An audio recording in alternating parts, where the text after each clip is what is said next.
ഒരുപാട് നാളുകൾക്ക് ശേഷം കിട്ടിയൊരു സാധനം നിങ്ങളെയും കൂടി കാണിക്കാമെന്ന് വിചാരിക്കുന്നു. അപ്പോൾ നിങ്ങൾക്കും ഇതേപോലെ തന്നെ കിട്ടിയിട്ടുണ്ടെങ്കിൽ കമൻറ്റ് ഇട്ടേക്കണേ. ഈ ഒരു സാധനം പണ്ട് കാലത്ത് എല്ലാ വീടുകളിലും അത്യാവശ്യമാണ്. ഈ ഒരു സാധനം ഇല്ലെങ്കിൽ വെളിച്ചം എന്ന് പറഞ്ഞൊരു സാധനം ഉണ്ടാവില്ല വീടുകളിൽ. അതേപോലെ തന്നെ എല്ലാവരും അന്നത്തെ കാലത്ത് പഠിച്ചതൊക്കെ ഇതിൻ്റെ ചുവട്ടിലിരുന്നിട്ടാണ്. അതിന് നമ്മൾ ഇവിടെ പറയും മണ്ണെണ്ണ വിളക്ക്, ചിമ്മിണി വിളക്ക് എന്നൊക്കെ. ആ ചിമ്മിണി വിളക്ക് കത്താനും പ്രകാശിക്കാനും അതിന് ചിമ്മിണി എണ്ണ വേണം, മണ്ണെണ്ണ വേണം. ആ ഒരു മണ്ണെണ്ണയാണ് ഞാൻ കാണിക്കാൻ പോകുന്നത്. ഒരുപാട് നാൾ കഴിഞ്ഞിട്ട് കിട്ടിയൊരു മണ്ണെണ്ണയാണ്. അപ്പോൾ നമുക്ക് ആ ഒരു മണ്ണെണ്ണ ഒന്ന് കാണാം. ഇത് കണ്ടില്ലേ, ഇത് ഒരുപാട് നാളുകൾക്ക് ശേഷം കിട്ടിയതാണ് റേഷൻ കടയിൽ നിന്ന്. അപ്പം നിങ്ങൾക്കും എല്ലാവർക്കും, എനിക്ക് തോന്നുന്നു കേരളത്തിലുള്ള എല്ലാവർക്കും ഇങ്ങനെ തന്നെ ഒരുപാട് നാളുകൾക്ക് ശേഷം തന്നെയായിരിക്കും കിട്ടിക്കാണുക. അപ്പോൾ ഇത് 1 ലിറ്ററാണ്. ഇത് എങ്ങനെ കിട്ടിയത്? 1 ലിറ്റർ എങ്ങനെ കിട്ടുന്നത്? ഒരു കാർഡിന് 500 ml ഉള്ളൂ. അപ്പോൾ ഇത് 2 കാർഡിലെ എണ്ണയാണ്. എൻ്റെതും എൻ്റെ പെങ്ങളുടേതും കൂടിയിട്ട് അങ്ങനെയാണ് 1 ലിറ്റർ കിട്ടിയത്. അപ്പോൾ റേഷൻ പീടികയിൽ ഒരുപാട് ആനുകൂല്യങ്ങൾ ഞങ്ങളെപ്പോലുള്ള പാവങ്ങൾക്ക് കിട്ടാതെ ഉണ്ട്. അതായത് ഞാൻ ആദ്യം ഗൾഫിൽ പോയപ്പോൾ തന്നെ എൻ്റെ പേര് റേഷൻ കാർഡിൽ നിന്ന് വെട്ടിയിരുന്നു. അതിനുശേഷം നമുക്ക് ഓരോ കളറ് കാർഡായി, മഞ്ഞക്കാർഡ്, നീലക്കാർഡ്, അങ്ങനെയുള്ള വെള്ളക്കാർഡ്, അങ്ങനെ ഒരുപാട് കാർഡായി വന്ന് എൻ്റേത് നീലക്കാർഡാണ്. അപ്പോൾ ഒരുപാട് ആനുകൂല്യങ്ങൾ നമുക്ക് കിട്ടാതെ ഉണ്ട്. പണ്ട് കാലങ്ങളിൽ റേഷൻ കടയെ ആശ്രയിച്ചാണ് നമുക്കെല്ലാവർക്കും, എല്ലാ മനുഷ്യന്മാരും റേഷൻ കടയെ ആശ്രയിച്ചാണ് എല്ലാ ആഴ്ചയും റേഷൻ അരി കൊണ്ടുവന്ന് ആ അരിയുടെ ചോറ് കഴിച്ചിട്ടുണ്ടെങ്കിൽ ഞാൻ വളർന്നതും. അപ്പോൾ അന്നത്തെ കാലം അച്ഛൻ ജോലിക്ക് പോയിട്ട് വരുമ്പോൾ എല്ലാ ശനിയാഴ്ച തന്നെയാണെന്നാണ് എൻ്റെ ഓർമ്മ. എല്ലാ ശനിയാഴ്ചയും കാർഡ് കൊടുത്തിട്ട് റേഷൻ കടയിൽ പോകും, അച്ഛൻ്റെ കൂലി കിട്ടിയിട്ട് റേഷൻ വാങ്ങിയിട്ട് വരാൻ വേണ്ടിയിട്ട്. അങ്ങനെ അന്ന് ഓണത്തിനും വിഷുവിനും ഇങ്ങനെ നല്ല നാളുകളിൽ, ക്രിസ്മസിനും ഒക്കെ എല്ലാ ആനുകൂല്യങ്ങളും ഉണ്ടാകാറുണ്ട്. അതുപോലെ സ്ഥിരമായിട്ട് എണ്ണ ഉണ്ടാകാറുണ്ട്, പിന്നെ ഗോതമ്പ് ഉണ്ടാവാറുണ്ട്, അതുപോലെ ഒരുപാട് ഐറ്റംസ്, പഞ്ചസാര, ചായപ്പൊടി, ഇങ്ങനെയൊക്കെ ഉണ്ടാവാറുണ്ട്. അപ്പോൾ ഇന്നത്തെ കാലത്ത് അങ്ങനെയുള്ള ആനുകൂല്യങ്ങളെല്ലാം ഈ മറ്റുള്ള കാർഡുകളിലാണ്. പക്ഷേ ഇന്നത്തെ കാലത്ത് ഒരാൾ ജോലി ചെയ്താൽ 1000 രൂപയിൽ കുറഞ്ഞിട്ട് ഒരു ജോലിയും ഇല്ല. അപ്പോൾ അവർക്കൊക്കെയാണ് ഈ ഫ്രീ ആയിട്ട് കൊടുക്കുന്നതും ഒക്കെ. എന്തായാലും അവർക്കൊക്കെ കൊടുക്കട്ടെ. പക്ഷേ എൻ്റെ ഒരു അഭിപ്രായം എന്ന് പറഞ്ഞാൽ, നമുക്ക് റേഷൻ അരി ഒരു മാസം ഒരാൾക്ക് 2 കിലോ കൊണ്ട് കഴിയാൻ പറ്റുമോ? ഇതിപ്പോൾ ഞാൻ ചോദിച്ചിട്ടോ പറഞ്ഞിട്ടോ കാര്യമൊന്നുമില്ല. കാരണം ഞാൻ ചെയ്ത വീഡിയോ ആരും കാണുകയില്ല, സപ്പോർട്ട് ചെയ്യുകയില്ല. അപ്പോൾ എൻ്റെ വീട്ടിൽ ഞങ്ങൾ 5 പേരുണ്ട്. അമ്മയും അതുപോലെ തന്നെ വൈഫും 2 മക്കളും എല്ലാം കൂടിയിട്ട് 5 പേരുണ്ട്. 5 പേർക്ക് 10 കിലോ അരിയാണ് ഒരു മാസം കിട്ടുക. പിന്നെ സ്പെഷ്യലെല്ലാം ഇപ്പോൾ ഇടയ്ക്ക് സ്പെഷ്യൽ എന്ന് പറഞ്ഞിട്ട് വരുന്നുണ്ട്.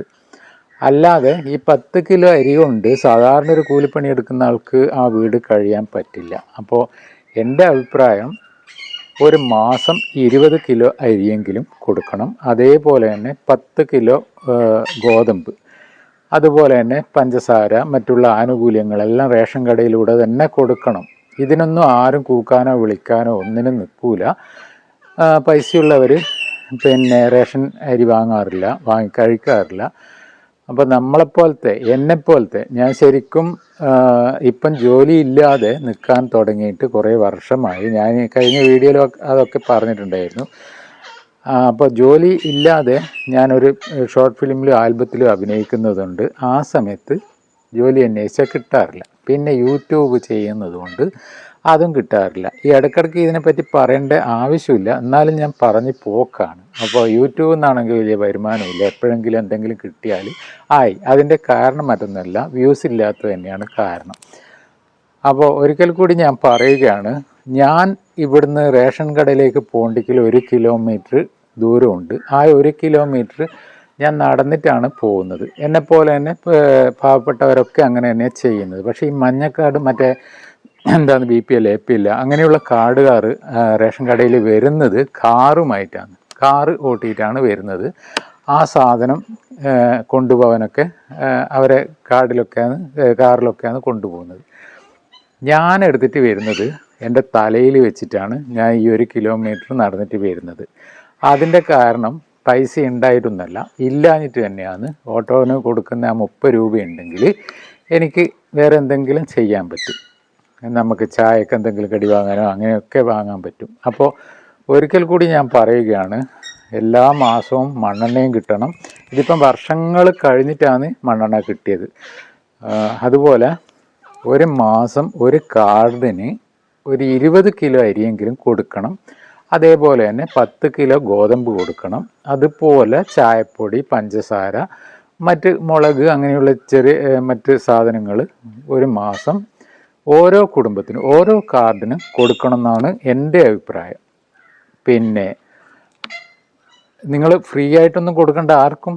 മഞ്ഞ കാർഡിനും മറ്റുള്ള കാർഡിനും ഒന്നും ഫ്രീ ആയിട്ട് കൊടുക്കണ്ട. എല്ലാ കാർഡിനും ഓരോ കിലോ അരിക്ക് 10 രൂപ വെച്ചിട്ട് കൂട്ടിക്കോളൂ.